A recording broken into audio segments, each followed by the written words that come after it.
Hi, my name is Essence Britt, founder of Cream the Collective. Cream the Collective crowdsources creatives that work to making your business a beast. We provide marketers, social media marketers, web designers, PR specialists, and everything else you would need to get your business up and running. Today, we wanted to provide a webinar to focus on actions that can be taken to reach justice in America. Being that our world is currently experiencing a series of wrongdoings in our justice system against Black people, I, as well as others, wanted to know ways in how we can put an end to this. With that being said, I have asked Professor Johnson to deliver some knowledge to us regarding this matter.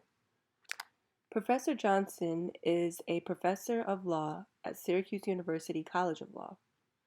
Professor Johnson and Professor Janice McDonald co-founded and directed the Cold Case Initiative, which investigates racially motivated murders committed during the Civil Rights era and in contemporary times.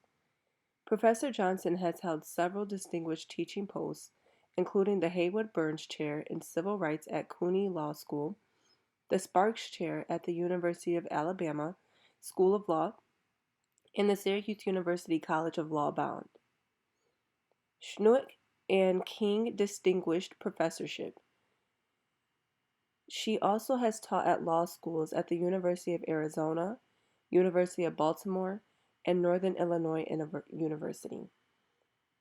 She has joined us today to give us all knowledge that she has in regard to social justice, and I hope that you all are able to enjoy the call today. Thank you for attending. The murderous actions by the four white police officers killing George Floyd only a week ago before our very eyes demonstrates that too many individual police officers and the institution of policing itself does not value Black lives. This must change. The people, all people, who consider such racism to be an abomination seem to agree. They have taken to the streets in unprecedented numbers to voice their outrage and demand answers, accountability, and change. Not quick change, not superficial change, but lasting, deep, fundamental change. Peaceful marchers and protesters have been threatened by the full weight of the American military for the exercise of constitutional rights in our democratic society. This cannot stand. There must be institutional change to eradicate the institutional and systemic nature of these crimes and the ongoing violations. America cannot become a police state. That is cynical at best and the antithesis of democracy at worst. It is a lethal threat, just as lethal as the threat that took the life of George Floyd. Protest is the lifeblood of democracy, but the changes cannot remain solely on the streets. It must happen in voting, in education, secondary as well as higher education.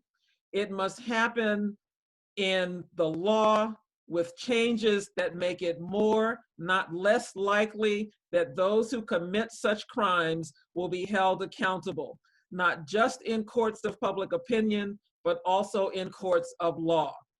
The families demand it, the people demand it, and truth and justice will out. Thank you. I'm happy to discuss more of the issues that are on your minds this evening, and I know that Essence will help to facilitate some of our conversation. Thank you. Thank you so much, Paula. It was a great introduction.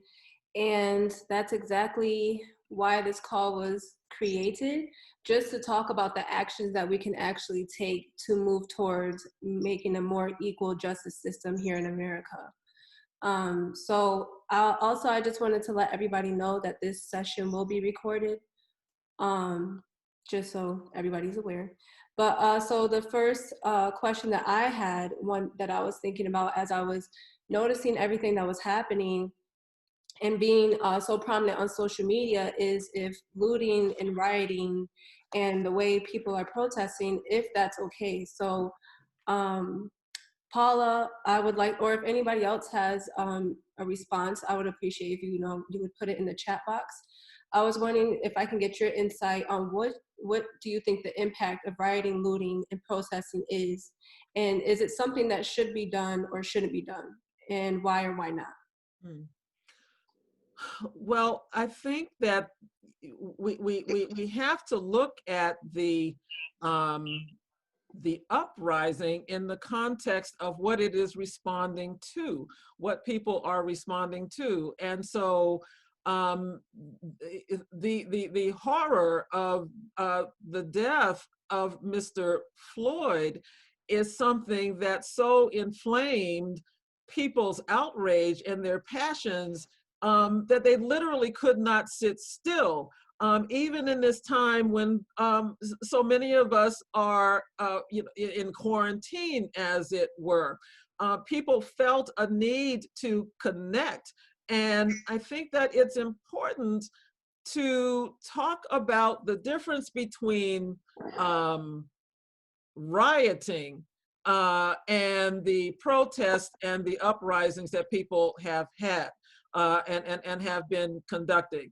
Um, the protest, the uprising was something, and that continues, that was came about because there had to be a response. People needed to express their outrage at not mere injustice, but the heinous way in which Mr. Lloyd's death occurred, that of Ahmaud Arbery. I mean, there has been, such a spate of killings in such a short amount of time that there had to be some sort of outburst to express what was happening. And so I think it had to be necessary for people to come together in community, in coalition, peacefully, to express and to demonstrate to their government, to their society, that these things will not be tolerated, that we are angry and ashamed of the actions that have occurred, so that, that is important. And I think that we have to understand that the protests that are occurring are a necessary aspect of bringing about the changes, bringing people to bear witness and to make the changes that are being demanded. Thank you, Paula. So I actually am receiving some questions to myself. I would just ask if everybody can message them to Sydney Jones, just because she's the moderator of the questions for tonight. But the ones that I did get, I will ask those. I see David K. Johnston. He asked, how do we get statutory changes like a definition of excessive use force so that this moment doesn't slip away? Mm. Thank you for that question, David. These are among the changes that have to take place. And as I said, law, and I mean by that law itself, laws themselves, as well as the institution, the legal profession, have to make some very significant changes. And as a statutory, because matters related to the use of force by police are not necessarily constitutionally determined. They are statutorily determined. That means that they can be changed as a matter of statute, and that legislatures, both state, local, and federal, can make changes to these definitions that will make the kinds of changes in the law that make it more likely that people can be held accountable. So legislatures have to do this work. And, this is a representative democracy, which means that the legislature is supposed to do the work of the people. Now, that means that citizens have to get in touch with their representatives and demand that these changes happen. That there has to be legislation that is put forth that makes the changes in definitions about the use of force, particularly as it relates to lethal force, so that the police will have standards that don't allow the use of deadly force to take place, with such regularity and on such lower, standards for that kind of action to take place. Thank you, Paula. Here we go. Okay, so the next question I received was, how do you, oh, that was already asked. So, oh, okay. That was the only question that I received. If Sydney. Okay, I do have a question from Anjanette. And the question reads, what guidance or suggestions does anyone have in respect to best approach to plan and strategize to begin the process to end the injustice against Blacks in America? Well, I mean, that really is the question of the day, isn't it? And it has to take place on many levels. It has to take place on the ground. It has to take place in the home. It has to take place in every societal institution of which we are a part. As we've been discussing, of course, I teach at a university. I teach in the law school. That means that universities have a particular role in terms of what kinds of educations people are getting at their institutions. What is considered to be an education when we have people who come through our doors? What are they learning about not just for instance, the rule of law, but also how the law affects different people in different ways? What is the legacy of racism? What is the legacy of the ways in which the law can be used as an oppressive force in as much as it can be used as something that is productive and progressive? And so we have to know the histories of all peoples and the ways in which these forces have occurred in our society. I mean, there's always the question of, how did we get here? And, here is not so different from some earlier eras, but we wouldn't know that unless we are familiar with the history. And so we've got to do that. We should not graduate people from Syracuse University or any other university or college who don't have this kind of awareness about the importance of different peoples and different people's histories within this society. And I would say in the world community as well. We need to know the connections between, for instance, racism and colonialism and how those things impact upon us. We are very, want to say that Syracuse University exists on the lands of the Haudenosaunee people, the Native Americans who originated in this place. Well, we need to know what that means. How is it that our university exists on these lands? What about the Haudenosaunee people? What do we know about them? What do we know about their histories? And what do we know about their present? These things can't be simply artifacts of history. We have to connect earlier eras and that information with what is going on today. And so to the extent that it's important for us to register our knowledge about all of these facts about the different people who comprise this country and world communities, that can form a part of the basis for beginning to address the inequalities and the inequities in the ways that different people view the relative value and humanity of others.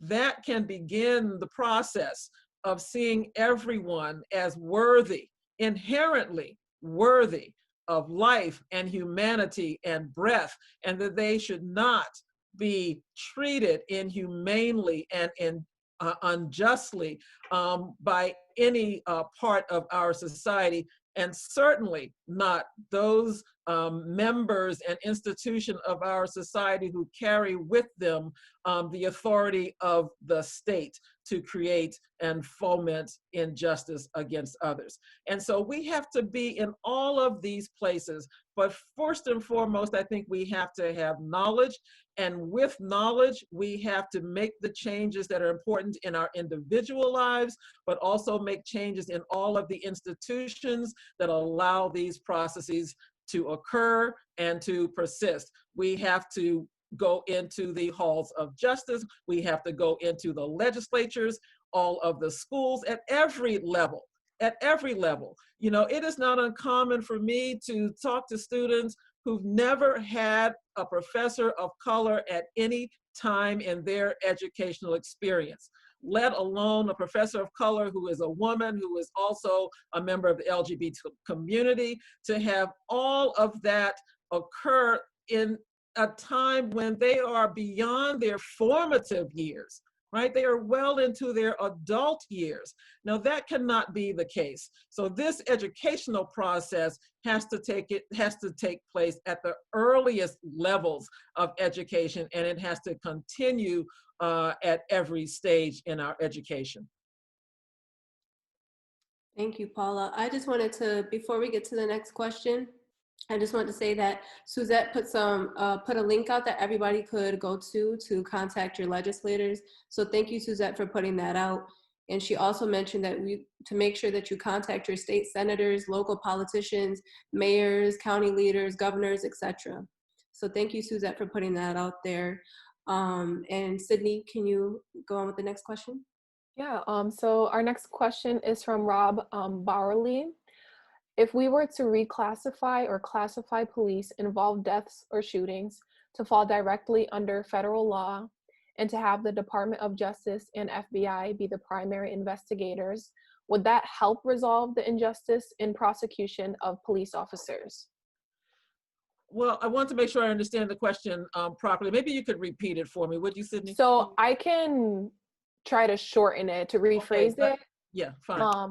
If we were to reclassify the police involved deaths or shootings to be considered under federal law and have the Department of Justice and the FBI be the primary investigators, rather than maybe Mr. Barley was probably saying instead of having local police stations and then have the FBI or the Department of Justice investigate it, would that be a measure that would help to resolve the injustice in the prosecution of police officers? Okay. Rob, if you want to clarify anything, feel free to unmute yourself and. Yep. Yeah, you know, that was basically the question. It's something I've thought of for a while, but I feel like that's like something we could look at. I think I understand the question. And you know, my response to it is whether it's a state or federal law enforcement institution that is addressing these issues is only as good as the commitment of those offices. You know, the offices can change from administration to administration. You know, currently, you know, we are less, sanguine about, what is happening in the U.S. Department of Justice as it relates to civil rights issues. But again, citizens can make their voices heard and demand that they be responsive to these issues. What we have seen in some prior times, and not even so long ago, is that issues of civil rights were priorities in the Department of Justice. We're seeing that that is less so the case currently in this current in the current administration. But that doesn't have to be the case if people make demands on the administration and on their state and local law enforcement officials as well. I will say that it has often been the case that because on the state and local level, there has been, less commitment to addressing these claims. I mean, we certainly see that in the Arbery case, where a succession of prosecutors recused themselves from handling that case because of their personal relationships with the people who were accused of his killings. So how could one expect that they could handle that matter with any kind of, any degree of commitment to ensuring that justice was done?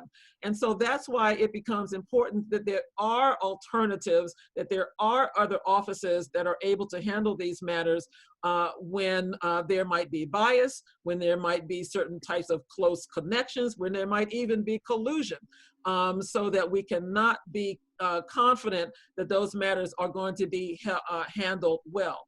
It's also important for us to recognize the significance of having sometimes these prosecutions happen at more than one level. They can happen on the state level and they can happen on the federal level because as a matter of sovereignty, states have sovereignty to handle the crimes that occur to people within their state borders. But the federal government has an interest in crimes as well. And so if there is federal jurisdiction, then the federal government obviously should also look into addressing these matters. That makes an important statement, not only to the people in a particular state, but also to the people of the nation when they find that there is a federal crime that also has occurred. Federal jurisdiction, I will say, is often limited in these sorts of cases, but nevertheless, we can find ways that the federal government can assist state and local governments in prosecutions, or they can find independent jurisdiction to handle these kinds of matters. Okay, and just for sake of time, Essence did mention in the beginning that questions would be asked on a first come, first served basis. So I won't be able to ask out the rest of people's questions. We're just going to do one more and then move on to our next topic. And this last question for this conversation section is from Ebony Britt. And the question is, what 3 things can we do today to make a change in our community? Well, one of the first things, you can get involved in the life of the community. There are numerous community organizations that need people to participate in them, young people who need others to, to be a part of their lives in positive ways.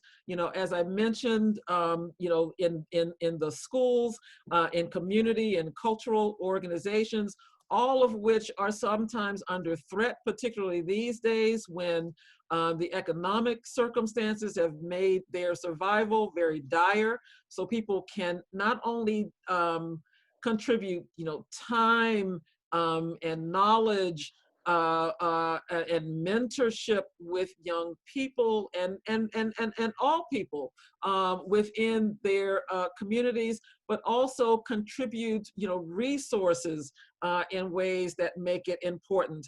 I think it is also critical, absolutely critical, that people recognize that in this moment, participation in the political system is absolutely necessary. No one can sit out in this political climate where we can see that the ways that the government is operating is absolutely injurious to our lives, to our very lives. And so, voting is not the only way to make one's voice heard, but voting is an essential way, I think, for us to make our voices heard so that the people who are in office at every level of government, local government, state government, county government, federal government, all of those representatives are there to speak and act on behalf of their constituents and their communities. They have to be held accountable for their own actions or inactions when things are before them that are contributing to or perpetuating the kinds of injustices and inequalities that we're talking about tonight. Those kinds of things take place when the voters speak, at ballot boxes, in voting booths, early voting, in primaries, as well as in general elections. Those things have to happen. And so while I'm on that topic, let me just say, because I think that people are on the call from various states and jurisdictions, and not just New Yorkers, and it's great that people are here from a variety of places. But what it means is that no matter where you live, you have to know the registration requirements for where you live so that you can vote. Some states have early voting for primaries as well as general elections. Some states have mail-in voting. And so whatever the voting mechanism is, there is a deadline for registration, whether you're going to do it on an early voter basis or whether you're going to do it on the dates for the actual primary or the actual general election. Find out from your Board of Elections what those deadlines are. November is only 5 months away. We cannot wait until the brink of the election to get registered to vote. Look into those details right away so that there is no excuse, that nothing happens inadvertently, someone misses a deadline. Register to vote at your earliest time. I would just like to chime in really quickly just to speak on behalf of New York.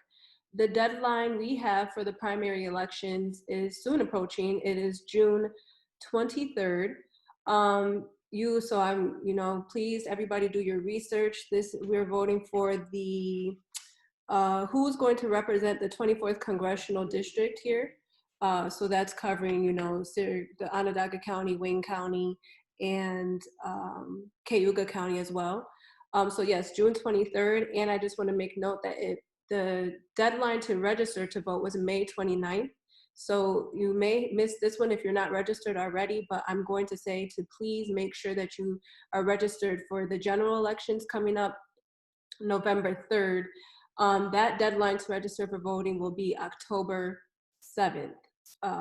So yes, and I can also put a link in here that can give you that information. Sorry, I didn't want to interrupt, but I just want to get that information out. That's fine. I do want to emphasize that, one of the things that is important, and I really cannot stress enough, because if we're talking about how do Black and brown and in many instances, low income, children get the same opportunity to realize their dreams as children in any other community, suburban, rural, urban, but of higher income and greater resources, then we have to make those changes too. I think I have mentioned to a number of folks that my wife is a social worker at one of the public schools, the Syracuse STEM school here in this community. Many of the children in that school are stretched as far as economic resources, but they abound with the kind of interest and creativity and ingenuity and inquisitiveness and a desire to learn and knowledge and intelligence and all of the kinds of things that we think that our children ought to be imbued with. These children have it just as much as children in any other community. But here's what they don't have. They don't have equal resources. They don't have the kinds of equipment that they need in order to continue their education online. We have found that the children need laptops or iPads or Chromebooks in order to continue their education. How are they supposed to do this work on equal footing when they don't have access to this equipment that is so essential in this day and age, let alone during this quarantine time? But these schools in all of our in our urban school districts and lower resource school districts need to have the kinds of resources so that they can realize their potential as much as in any other place. And I will say, again, speaking in terms of New York, there have been lawsuits. There have been lawsuits that have challenged the ways in which the funding for public schools is done. And the courts in New York have ruled that there has to be a different formula so that equalizes the ways in which our public schools are funded, so that not just the most affluent neighborhoods get the best opportunity at education. Now, we have not made good on that promise. And in fact, it's more than a promise. It is something that has been ruled by the courts to be required. But the legislature has yet to do what is necessary so that funding is equalized across all school districts in this state. Now, if there's something that you think is important to address, that you want legislators to address, there's a place to start. Why should one school only 20 minutes away from another have all the resources that they need? Not only the type of equipment as, with respect to, high tech equipment, but also the physical facilities. Are these places that look like they are conducive to learning? Or are they places where people would be loath to go into? We want there to be equal opportunity for education of our children at every level in their lives. And that is something that is extremely important. In fact, that is imperative. Now, the rest of this, as it relates to the violence and these killings that are happening with virtual impunity, those things have to be addressed as well. Legislators have to be told that we will not stand for this kind of disparity in the justice system. Legislators who are responsible in many cases for hiring of those in the greatest authority in law enforcement officers. Who hires the police chiefs, for instance, right? Prosecutors, particularly local prosecutors, are generally elected positions. What do you think is important for them to carry out their duties in a way that bespeaks fairness across all communities? If they aren't doing it, then the voters have to speak. These are the kinds of things and actions that people can take in coalition. And it can't be just Black and brown people saying that these things have to be done. What has heartened me as I've been watching the protests and the uprisings on the streets is that I've seen a diversity of people who are out there in spite of the fact that there is tear gas, in spite of the fact that there are batons. I'm seeing officers on horseback. And to my great dismay, most recently, I have seen the streets of Washington, D.C., which is my own hometown, filled with tanks coming from the military. These things are not a part of the way in which America deals with disparity and injustice. It is not to squelch protests with the threat of military force. This concerns me greatly. But in looking at this, I am seeing that many people are outraged by what they have seen and have taken to the streets at much danger to themselves. Again, not just because of COVID-19, but because of the very lethal force that is being visited upon them by these law enforcement agencies. So we all have a role in this. It can't be that one part of this community or this society gets all of the benefits of the society and other segments of this society bear all of its burdens. Preach. That is a recipe. That is a recipe for disaster. It is a recipe for destruction, and it is a recipe for death. If we are talking about a life-giving force, then we all have to be a part of the change in creating these institutional inequalities, because we believe that everyone is indeed equal and should have equal opportunity, equal access to education and employment and health and social services. And we all have to make our voices heard on all of those issues.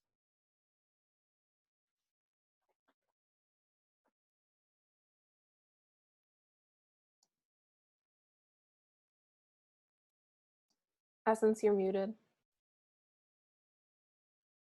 Okay, sorry. I do see a question in the chat box coming from Merritt. Sydney, do you see that? I do. There are a few questions that just came up. So I'll start with Merritt. How can we defund the police and put those monetary resources back into the community for restorative purposes and supports? Well, that's an excellent question, because once again, it comes down to the priorities that a society and a community has for how their resources are allocated. And you can make that known. It's often said that budgets express the priorities of a community. And so where it's perceived to be an imbalance in where funding is allocated, then that expresses that we think that these things are important.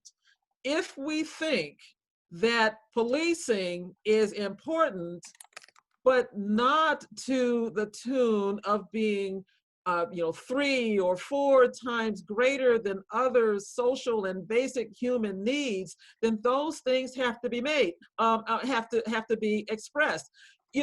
When budgets are passed in any locality, there are open meetings, and any citizen can attend those meetings and discuss what they think public funding ought to be used for. People can do that as individual citizens. They can do that in coalition. They can do that as organized groups and organizations to express their views about how our tax dollars are used. There have been issues, for instance, locally about the use, and some would say the abuse, of police overtime in this community. And the local officials have been looking into that and addressing it to make changes. These kinds of things come from pressure.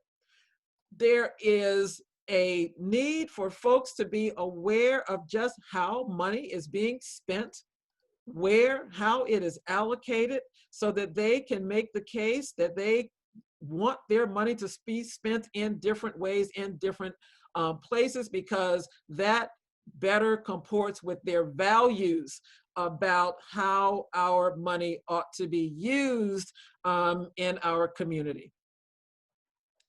Thank you. I would like to move on to another topic. So I'm curious to know, how helpful is it to donate to these bail funds that we may be seeing on social media and the Black Lives Matter movement? Is that really helpful, or is there something else that we should be donating to? And I'm also curious to know if there's a fund here in Syracuse that can be donated to. Well, there are a number of funds. I mean, I guess I would speak to the first part of the question. And is it, I think, is it helpful? Is it useful? Yes, it absolutely is useful. And I would encourage people to contribute where it best, reflects or bespeaks their values and where they want to contribute their monies to the causes that we're talking about. And it doesn't have to be mutually exclusive. It doesn't have to be one, but people can make those decisions that they will contribute to, say, a bail fund for many of the people who are being arrested during the protest. They can contribute to school funds. They can contribute to Black Lives Matter, which not only helps to organize in terms of public actions and protests, but also it helps to inform communities, about their rights, about these institutional issues that we've been talking about, and also to provide representation for people at every, level. There are organizations that help people who are coming out of prison. And so in making the transition from prison back into the community, I mean, there are innumerable ways in which people can contribute, to the uplift, to the betterment, to the progress of people in all of these areas. I mean, it's always said, that, no one can do everything, but everyone can do something. And so there are lots of ways in which people can make, their dollars speak for them. And I will say about bail funds, because, it's not just about these, the protesters. The significance of bail funds in this context, as well as in others, is that it is, largely poor people of color who are arrested for the majority of offenses. And most of those offenses are nonviolent offenses. But because they do not have money to get released on bond or bail, they have to wait until their next court appearances until they are released, if they are released. And so bail is important for people to help themselves in terms of their own defense. It's important for them to be able to continue to work so that they don't lose, any prospects of employment that they have. When one person is incarcerated in a family, that affects the entire family, especially if they are a primary wage earner. When it is women, it has an even greater compound effect, because when women are imprisoned, it has a negative effect not only on them, but also on minor children, which they often are the primary caretakers for. And so the reverberations of that can be very, very dangerous for folks when they have to be in prison pending any kind of proceeding that there is against them. So I want us to think about this in the larger context.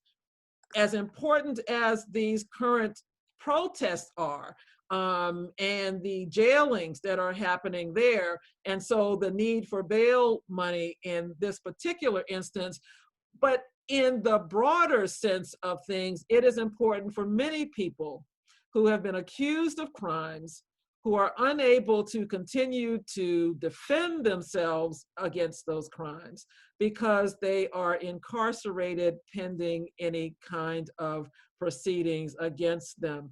And the longer someone is held in jail, the more difficult it is for them to get a fair proceeding at any other point down the line in a criminal proceeding. So bail is extremely important at the very beginning of any involvement in a criminal charge. Thank you. And do you know of any funds here in Syracuse that we could donate to? I do see that somebody posted one in the chat. CUSE Youth has been organizing the protests here in Syracuse to help students. You may donate to their GoFundMe. But I also know that mass incarceration is also a big situation here in Syracuse. So I'm wondering if there are any bail funds that we could donate to here. Yes, there are. And I would say connect with Black Lives Matter, who has a list of these different organizations dealing with bail issues. There is a New York State, bail reform effort, and so they deal with local issues as well. The ACLU Prison Project does a lot of bail reform work, so there are a number of other projects that people can contribute to that deal with issues of criminal justice. We do have some more questions popping up. The first question I'd like to ask from Anjanette is, currently, is there an existing group or platform for individuals to seek legal guidance when they feel they have encountered any form of injustice, inequality, or inhumanity? Well, there are, well, I will say Black Lives Matter has a number of attorneys on board, and so people can contact them. There's also the Volunteer Lawyers of Syracuse. There's the Hiscox Legal Aid Society in Syracuse, so legal aid. So there are a number of those types of organizations where people can begin the process. Syracuse University has a criminal defense clinic, and so people can contact them as well. So those are a number of places where people can begin to look into, the kinds of, representation or assisting those groups should they need it. Thank you for that response. There's also another question. I just lost it. Okay, I found it. It's from Jarrett. The Department of Defense 1033 program provides excess military equipment to civilian law enforcement. Could you expand on the ramifications for programs like these that are codified in our legislative framework?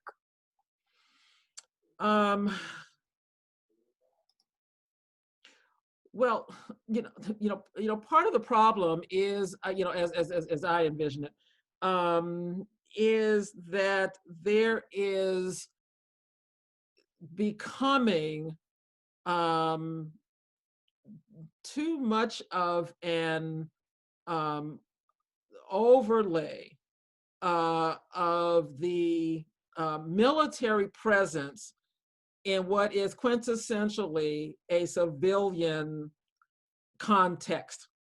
And so as I was describing before, seeing tanks rolling through the streets of Washington, D.C. was one of the most disturbing sights that I have seen, having grown up in Washington, D.C., and anywhere in this country. And increasingly what we have seen is that excess military equipment is being given to local law enforcement, and I think that puts us on a very dangerous course. Because first of all, it sends the message, intended or not, that the military views other members of the society as enemy combatants, or potentially as enemy combatants. And I don't understand that to be the role of the US military. And so we have to be very careful, and I think very vigilant, about maintaining a hard line between what is considered to be a justifiable military role, and that is to say, where the nation is endangered to the point where a military needs to be activated, versus when you have members of the public, the civilian public, exercising constitutional rights on the streets of this republic, being threatened by military force such that they are viewed as enemies and not as fellow citizens. And so that is a dangerous prospect. It's a dangerous proposition. And I think that we have to take that sentiment, that will not be tolerated, to the halls of Congress.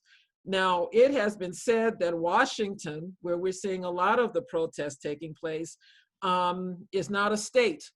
Washington, much to many people's chagrin, is not a state, and so it does not have full voting rights, does not have full representation in Congress. And so there are certain limitations about Washington, D.C. as a federal location. And so where some things can take place in D.C., they cannot take place in other locations, such as states because those states have governors, those states have senators, in addition to representatives in Congress, and those people have the authority to say yes or no to the presence of the federal military force within their boundaries. So these are things that have to be expressed, and they have to be known about the limitations of any threats of the use of force, military force, against citizens in this country. We do have another question. This is a question from Amir Kemp. He's a middle school student at Syracuse STEM at Blodgett.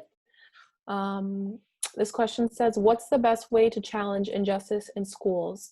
If you see a teacher who is wrong, or you want to change what we're learning to make it more about our history, how can I change that as a youth? You know, I'm so moved to hear that question. Is it Amiri from STEM? I'm right here. Yeah, yes. Hello there, Amiri. So this is a place, these students are very close to my heart. I do a great deal with them and try to bring them on the university campus into my classroom. I go to their school, to their classrooms. And so when I'm talking about this, the students and all of their talent and knowledge and interest, I'm talking about students that I know. But it doesn't just have to be them. It doesn't have to be just students that I know. But for students at this level, to be aware that the education that they want and need has to reflect their own histories is such an impressive thing to me that I hope that all of the adults who are teaching at any level of education hear what that statement is about. James Baldwin once said, our children cannot learn from people who do not love them. And I think that Baldwin meant by that we have to teach our children the information that they need about themselves so that they love themselves and know their own history, so that they don't see themselves as some sort of aberration in the society, that they see themselves in the fullness of all of humanity, no matter where they are. And this has to happen in our schools. We cannot instruct children in the secondary schools about European history as though that is the sum total of the history that they need to know in order to be the people that they want to be. They have to know about African history. They have to know about African American history. They have to know about the history of Black people across the diaspora in Latin America, Central America, and wherever people are. There have been and are people of color, and people need to know that. So that has to happen. So you go to your school and your parents go to your school and say, what is on the curriculum at this institution? What are my children learning and how are they learning it? And if they aren't doing it, then you have to insist that that curriculum must change, because your children and you, children, are not getting a full education. And this is what is important about that also, because in as much as it's important for our Black and brown and Native American and Asian American, children to learn about all of their history, it's important because everybody needs to know this. Everyone needs to know it, because none of us comes here as a blank slate. We all have history, and we all have history that relates to each other. And if we carry this sense that some people, and so some people's history is more important or less important than others, that accounts for all of these discrepancies and disparities and injustices that we see, because no one is disabused of this notion that one person is not more important than another. And so everyone needs to know what has happened, what is happening now, what is important, what are the contributions of people from all segments of our society. Preach, preach. This is what education is all about. And it's not just from a book. I'm a part of an organization that's called Democratizing Knowledge. It's an interdisciplinary group of professors at SU's campus and graduate students. And we all come together with this basic principle in mind.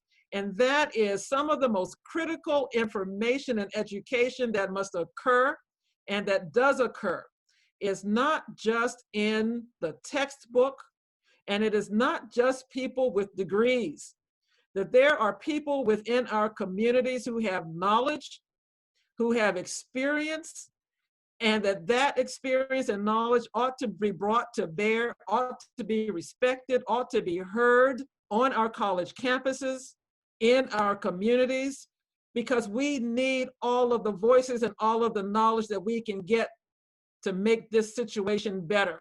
We cannot say anyone is more or less capable or deserving or knowledgeable than anybody else. In my own family, I was the first person to go to college, let alone to go to law school and to have this position as a law professor. But I will tell you in a heartbeat, and I know that members of my family will back me up on this, I am not the most capable person. I was not the only person in my family from generations before, even to current generations, to have the ability to do what I am doing and fulfilling my own potential. There were many who did not have the opportunities that I had. And so holding this position means that much more to me because so many others in my own family and community were denied. And that is what it means, I think, for all of us to be aware that many people know many things, whether or not they had the opportunity to go to college or even graduate from high school or not. And we need to listen to those people because they have information that they need and that we need. May I say something, please? You can. Well, thank you for answering my question.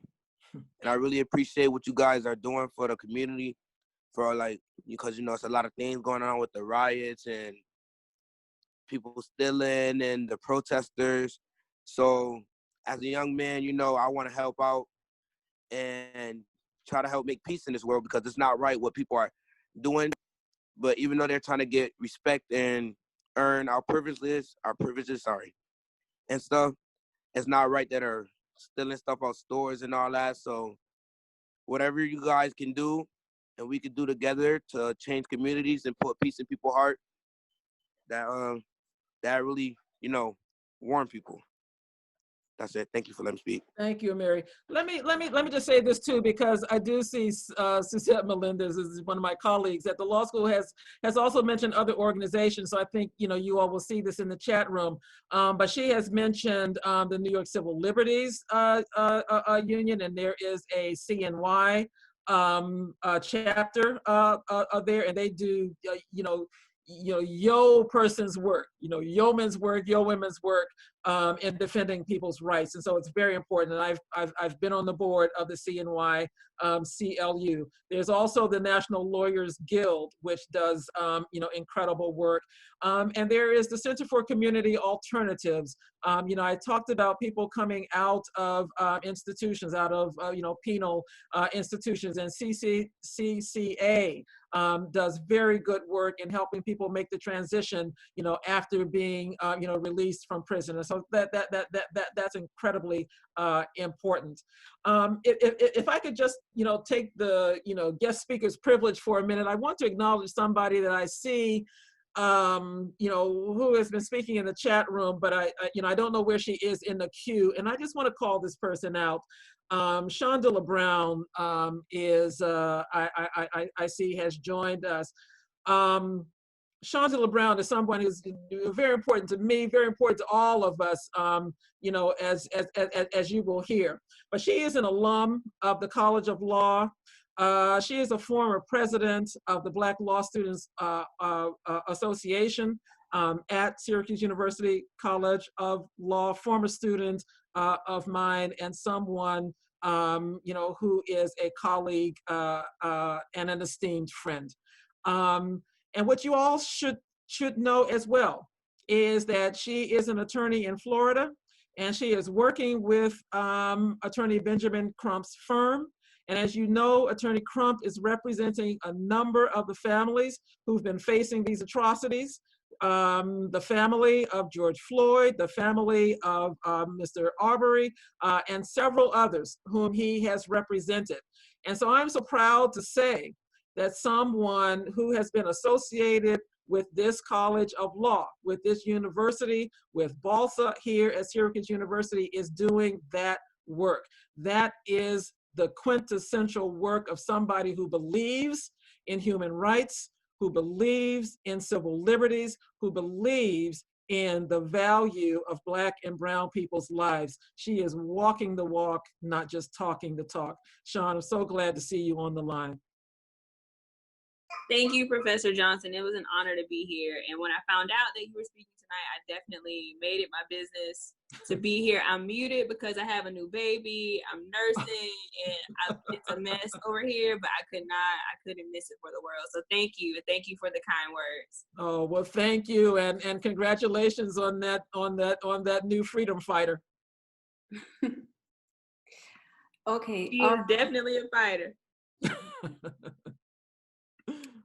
I would just, because, it's been a little while since we've been on the call, I would like to just ask this one last topic that I wanted to get into, and that is just the importance and how imperative it is to start supporting Black businesses and to start building up the inner city communities where Black people usually stay. So I just wanted you to get your thoughts on that and just talk about why it's so important for not just Black people to support Black businesses, but also for all other races to also support Black businesses, especially with Blackout Day approaching and the Blackout Day that was happening today. So I just wanted you to talk about that. Well, so the way I see it, I mean, there are a couple of things that occurred to me. One is that it's important to support all of our institutions. That includes economic institutions, it includes cultural and arts institutions, all kinds of organizations that are there to advocate on behalf of our communities, to provide what, the communities need in terms of information and resources and cultural awareness, in terms of uplift, in terms of, spiritual uplift. We need to support all of our institutions. Now, back to, what I was saying about, taxes and, how our taxes are spent and allocated. There is the parallel in terms of how we use our private funds. Our money is hard earned. And so when we use our money, we are also saying, this is how important it is for my money to be used this way. And so where it goes is as important as how it goes. That means supporting institutions that reflect you, care about you, support you. And so it can't be that we don't support Black businesses, small businesses, to the exclusion, of these sort of, massive conglomerates. These are folks who are part of our families too. They are part of our communities as well. And so we want to see businesses that support us be able to thrive, because they are the ones that are going to be there, and who will care, and who will care about us. And again, as much as it's important for us to understand those communities that those businesses that exist in our communities, everyone needs to give them the opportunity to thrive, to have the opportunity to, do what they do well, and best. And so, if there is public money, for instance, it has to include businesses of color. It has to include women of color businesses, so that the largesse from the state doesn't just go to one segment or sector of the society. It has to be spread across the society. So I think that this is important, that whenever you spend your money, realize that you are making a statement about the value of the money and how it is going to be used in your community. I try to make a conscious choice of where I spend any monies that I spend. If I don't feel respected in an institution or a business establishment, I don't return. I simply don't return. That is not always a possibility, right? Sometimes there are certain essential services or things that people need. We don't manufacture everything that we need. We don't sell or make everything that we need, but we can always demand respect from any place that we enter. And where you have the choice to do that, make a statement. It doesn't have to be a violent statement. You simply take your money and go. I will not shop where I am not respected. During the civil rights movement, there were the protests and the banners that said, do not shop where you cannot work. Right? So that businesses would gladly take the money of people of color, but would not hire us to work in the same establishments. It has not been so long ago in clothing stores where women of color could not try on clothes. They could buy them, but they could not go into dressing rooms and try on that clothing. These things are part of our history. This is part of the legacy of institutionalized racism, because who would think, particularly where a woman of color probably made that garment, that a woman of color going into that store was not worthy of being able to put that item of clothing on. So I say, be conscious, be conscientious about how you spend your money, where you think it best expresses your own values. Make that statement on a public level and make it on an individual level, and that can make the difference. Thank you so much, Professor Johnson. I'm sorry we cannot get to anybody else's questions if there are some out there. I'm really appreciative of everyone who participated and has stayed with us this whole entire time. There was a lot of knowledge given out, and I hope that you all are ready to do some research on who you need to start, who you want to vote for. Start donating some money to those funds that you may find. You know, also make sure you're really paying attention to what's happening in your local communities, so you can stay on top of that as well. So for future events that are happening for CREAM, we actually have another Instagram Live virtual event happening starting on Sunday that is working for up and coming businesses. So we're going to be providing a plethora of knowledge that can be available to you if you're trying to start a business or you have a business idea that you want to take up to the next level. We have tons of amazing hosts coming out. So follow us on Instagram at creamthecollective.com or .com. Follow us on Instagram at creamthecollective, and to get more information on that will soon be approaching. And like I said, thank you so much for everybody participating, and thank you so much, Professor Johnson and Sydney, for being my question moderator. I hope everybody. So if I could just, you know, have a final word, because I want to say again, you know, I'm an educator, I'm an advocate, I'm an activist, I'm an artist. All of the things that I think that Essence and Sydney and this organization are about. But here is the thing that impresses me the most, and I said this to Essence when she first contacted me. And she said, Professor Johnson, you don't know me, but I attended the session when you facilitated the discussion with Kevin Richardson that SU held last year. He is, of course, one of the exonerated five, one of the 5 men who was exonerated of the charges against them for being the perpetrators of the awful crime in Central Park. You know, decades out of their lives were taken until they were finally exonerated. And so she said, you know, that was such an awesome event. And, you know, our group is having our meeting, but with the things that are going on right now, I just don't think we can simply start our meeting without having a conversation about these issues. I don't think it's right. And I don't feel comfortable doing that. Would you work with us? And I said, I absolutely will.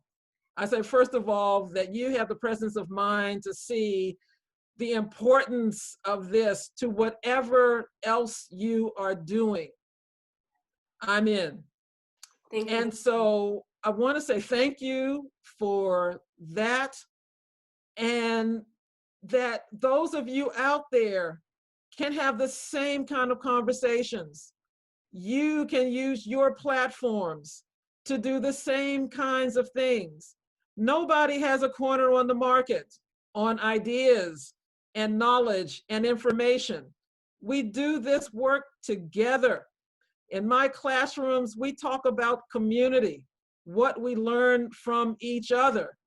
I don't know it all, even half of it. And it's not unusual for my students to say, but wait a minute, Professor Johnson, did you think about this? Do you know about this? And that becomes a part of all of our knowledge. So I say to Essence and Sydney and all of you who helped us through the technological glitches and just stuck with us, right? You know, it's never a straight line to anything. There are going to be more upheavals. And I predict that things will continue to get worse before they get better, unless we are determined and committed to making the changes that we've been talking about this evening. So with that, I thank all of you for letting me be a part of your lives this evening, for some of my current and former students, for letting me be a part of your educational experience, and for those folks who are friends and community members and families, for embracing me and holding me up in the ways that allow me to be here with you tonight. We need each other. Be strong, everyone. be safe, be healthy, be caring, be loving. Let's live together in positivity, in fairness, and in justice. Thank you so much. Thank you, everybody. And thank you again, Professor Paul, Professor Johnson. Yes, everybody have a good night. And like I said, we have our upcoming event focusing on growing businesses, which I think is divine timing after everything that's been going on. This video will be uploaded on YouTube, just so for those who may have missed it, and I can send the link to you, Professor Johnson, once I get that taken care of. And yes, everybody just have a great night, be safe, use your voices, have these conversations, and just keep wanting to learn more and spread the knowledge that you receive. Have a good night, everybody. Good night.